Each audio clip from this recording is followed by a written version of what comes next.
Brent from Sellerplex here. What I'd like to address today is something that I hear all the time from people at conferences, online, on podcasts, wherever.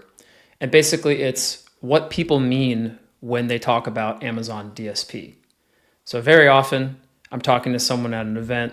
I ask them if they've ever run DSP, and usually what I hear from them is something like, "Oh, we tried DSP one time and it just didn't work." Or, "Yeah, we put some money into it for 3 months and we saw no impact on our overall metrics or our business." But when I dig into it with that person and I ask them, what is it they mean by running DSP? What did they actually try?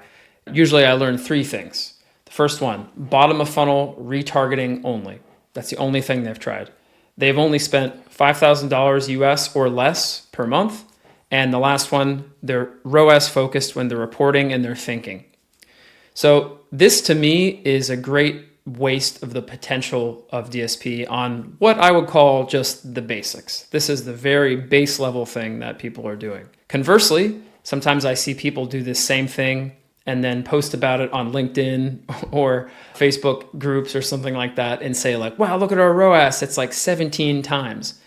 That is also an incorrect use of DSP and an incorrect understanding of what it can possibly do. Either one of those scenarios, it's not being harnessed properly. This is what I call the default view of Amazon DSP, where basically brand owner is thinking, oh, DSP is a retargeting tool. It's a nice little cherry on top of the cake of Amazon advertising, and it can't really do much else, and I'm not interested in the other things that it can offer. To me, this is crushing the amazing potential that DSP has for reaching new to brand customers and doing real demand generation instead of just demand capture. Let's dwell on this idea for a second. So what does it mean to do retargeting? Well, basically you're finding people that have already seen your product, in some cases already purchased it, and you're just reaching out to them again. Of course, that's going to have a high return on ad spend. That's inherently, by the nature of it, people that are already interested and aware. These people are problem aware. They know what problem your product is solving. They're solution aware. They know that your product can solve that problem. And in many cases, they're brand aware. They already know your brand.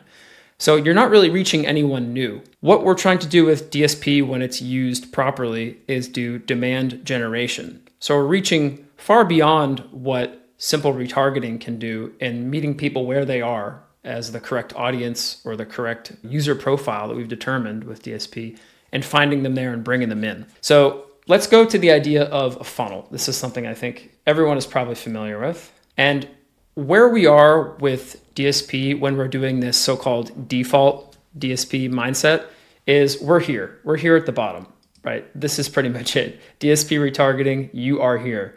And we're just looking at that purchase experience, sometimes loyalty. Loyalty can be described as like someone bought eye cream and they're going to buy eye cream 60 days later again. That's trying to engender loyalty in that shopper. And that is what the default DSP use case is for. In general, what DSP is used for when bigger brands are approaching it or when it's managed properly and used properly is really over here. So generally speaking, when we talk about DSP, we talk about awareness, consideration, purchase. Those are the 3 stages.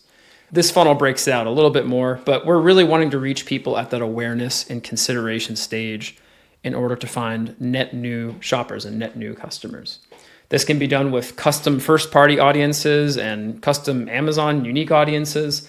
There's many ways to do this. We're not going to get into that with this video, but when you're doing retargeting only, you are only looking at a tiny slice of the bottom of the funnel, and that's it. So it's a waste, essentially. It's a waste of the great potential that DSP has. So I know it sounds like I'm coming down real hard on retargeting here, but it does have a place. Retargeting is a part of, I would say, a balanced DSP approach.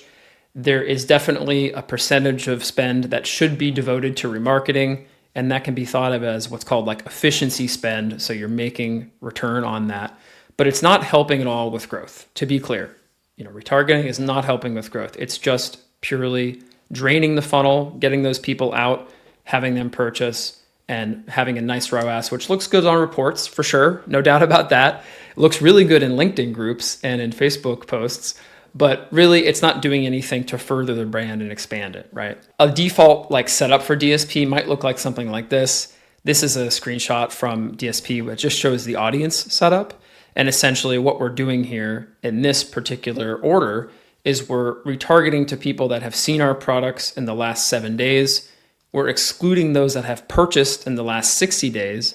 And we're excluding a couple other competitors that are similar timeframes that are not compatible with the kind of product we're purchasing this item for, essentially. So we're using a couple different exclusionary groups to omit those people. I wouldn't say there's any particular percentage that is like the right percentage to spend on remarketing when you're looking at a whole DSP mix. Some people would say as low as 15%. I would say for some products that could be far higher, like 35, 40% of the overall budget. But I would say the majority of budget in a full-fledged larger DSP account should be going to video, should be going to awareness, should be going to consideration, should be going to custom audiences. And these exclusions that I'm kind of showing here are there to help you avoid showing ads to your current customers, your recurring customers, your current subscribers, if you have a subscribe and save product. And the point of that is to, yet again, omit our exposure to those people and show it to net new individuals. So the last thing to hammer on here is that KPIs are useful when they're tracked at the order level. An order is basically a campaign in DSP. So when we're talking about an order, we can say, oh, this order is for conversions. This order is for detail page views. This one is for getting as many video completions as we can. And each of those objectives needs to be looked at separately per order. So we talked about total ROAS or ROAS. We all know that KPI, but there's a couple others that are really useful. So some I highlight here: percentage of new to brand, subscribe and save subscribers. That's one of my absolute favorites, because if you have a product on Amazon that lives and dies by subscribe and saves, getting net new subscribe and saves and then trying to track those and how successful they are is very important. Detail page view rate, what percentage of people see our ad and then actually end up looking at the detail page. Viewability, which is essentially what percentage of the impressions are actually viewed and seen by shoppers.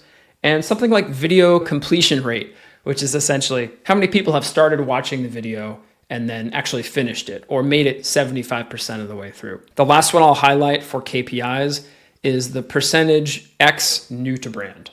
And what this basically means is percentage of shoppers new to brand, or percentage of orders new to brand, percentage of subscribe and saves new to brand. There's many, many metrics in the DSP universe. So we're trying to figure out which of those shoppers are new to brand and how we can increase that percentage and who those people are.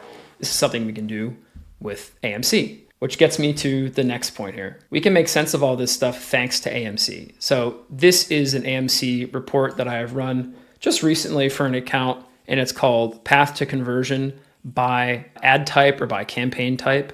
And this is a client for whom we have DSP retargeting, we have DSP consideration orders too that are a bit more mid-funnel, in addition to their own sponsored products, sponsored displays, sponsored brands that they're running.